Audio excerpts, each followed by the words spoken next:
بسم الله الرحمن الرحيم. اللهم صل على سيدنا محمد وعلى اله وصحبه وسلم. مساء الهنا على عيونكم حبايبي، مساء الصحه والستر والرضا. النهارده ان شاء الله هنعمل مع بعض تحليه بارده كده سهله ولذيذه وسريعه، مش هتاخد معانا 5 دقايق، ومكوناتها بسيطه جدا لا تذكر، يعني موجوده عندنا في كل بيت. يلا بينا بقى نسمي الله ونشوف الطريقه ونشوف المكونات. اول حاجه معايا كوبايتين لبن، اللبن بارد مش سخن اهو. بسم الله الرحمن الرحيم.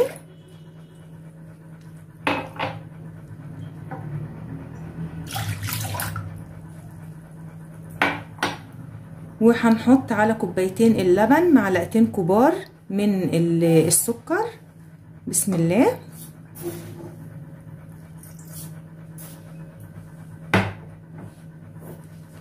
هنحط كمان معلقتين كبار معلق هرمية، يعني مليانة على الاخر، يا اما كاسترد يا اما نشا. انا بعملها على طول بالكاسترد، بس المرة دي ما عنديش فهستغنى عنه وهحط نشا. معلقتين كده كبار اهو.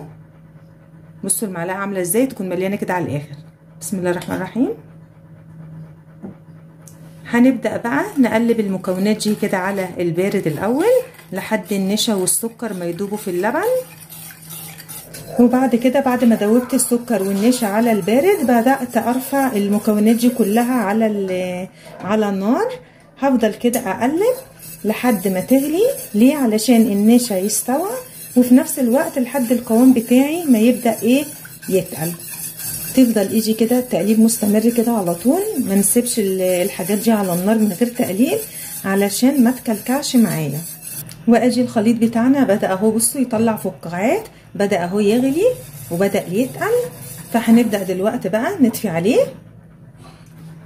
ودلوقتي هنبدأ بقى نصب الخليط بتاعنا ده في كوبايات او في بولات صغيرة، بس مش هنملى الكوباية او البولة للاخر، هنملى كده التلتين بتاعها، وهنسيب التلت هقول لكم هنعمل بيه ايه. هنملى كده. بسم الله الرحمن الرحيم.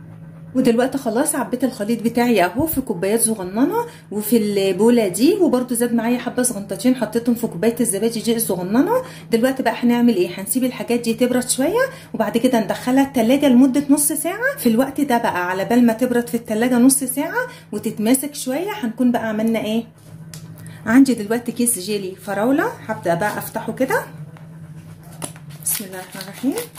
هفضي الكيس هنا في الحله. بسم الله. وهبدأ انزل عليه بكوباية مية مغلية، لازم المية تبقى مغلية. ونبدأ ندوب الجيلي في المية المغلية كده الاول. طبعا المية المغلية هتساعد انه يدوب معانا بسرعة.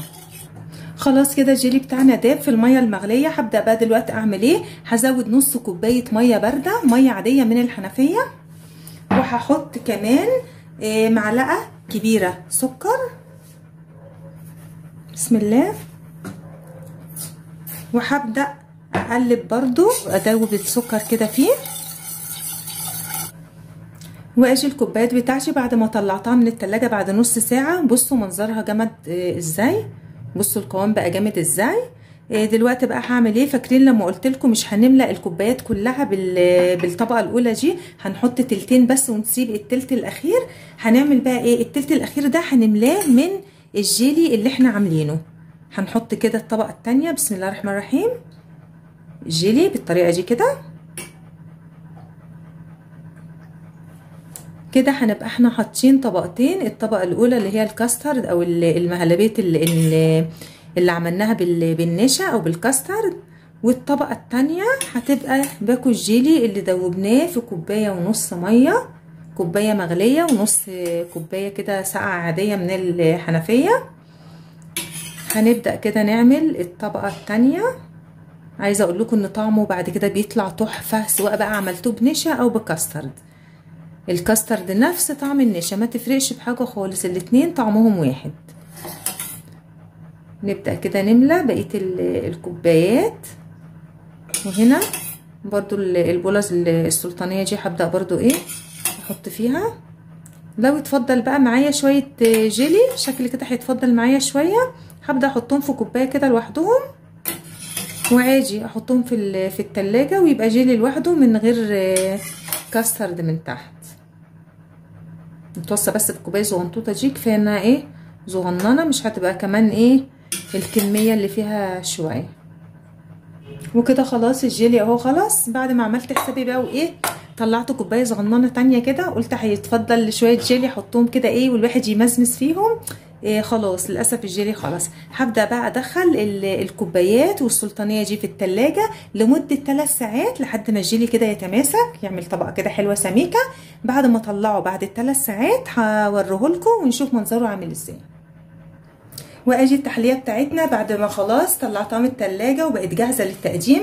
عايزه اقول لكم بصوا الجمال، بصوا الشكل طبعا عامل ازاي. اللونين بقى عاجبني قوي مع بعض، الاحمر كده في الابيض، بصوا عاجبني قوي. هبدا بقى دلوقتي ايه اخد واحده كده ونجرب. بصوا بسم الله الرحمن الرحيم. بصوا طبقه الجيلي بقت متماسكه وجامده ازاي اهي. بصوا بسم الله الرحمن الرحيم، جميله. والكاسترد بقى اهو من تحت او النشا برضو بنفس الطريقه اهو متماسك. بصوا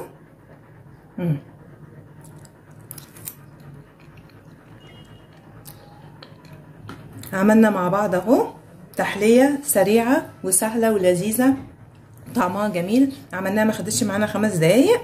دي بنعملها كده ايه بترطب على قلبنا في جو الحر ده وجو الصيف، بمكونين 2 بس. ما احتاجتش يعني مننا مكونات اشتريناها من بره ولا اي حاجه، كل المكونات موجوده عندنا في البيت. ده كان فيديو النهارده، اتمنى يكون عجبكم وتكونوا استفدتوا منه. لو عجبكم الفيديو يا ريت ما تنسونيش في لايك وشير وسبسكرايب وتفعلوا الجرس على الكل عشان يوصلكم كل جديد. نتقابل في فيديو تاني ان شاء الله. استودعكم الله والسلام عليكم ورحمه الله وبركاته.